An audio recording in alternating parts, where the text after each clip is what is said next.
Hello everyone, welcome back to our YouTube channel. So guys, in today's video we will see how to fix Questcraft stuck on loading screen.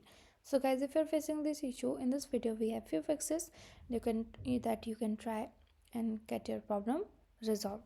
So guys, first of all, simply reboot and select account. How you gonna do this? Restart your Oculus Quest headset to refresh the system.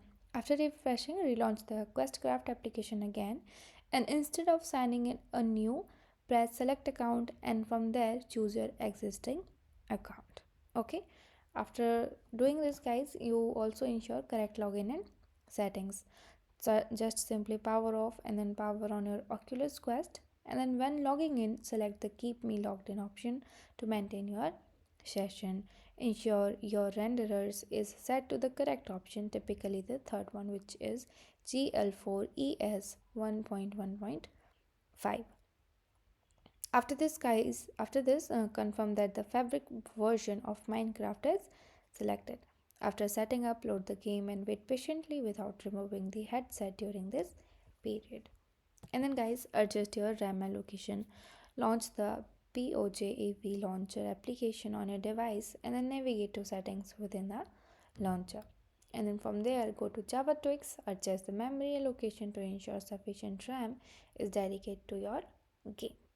Okay, after ensuring this guys, reinstall Questcraft with updated files. Okay, to uninstall existing application, remove the Questcraft application from your headset. After this, delete residual files.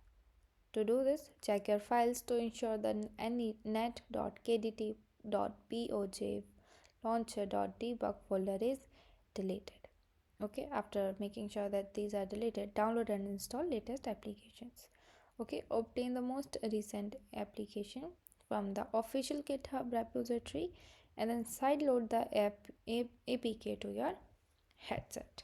Okay guys, so and then replace your updated files. Download the necessary files from the provided link, extract the contents, and then replace your existing net.kdt.pujavlaunch.debug folder with the extracted files. After completing this process, configure the settings, select the correct renderer, and then when prompted, press OK. Instead of play anyway, ensure the fabric loader is selected at the bottom.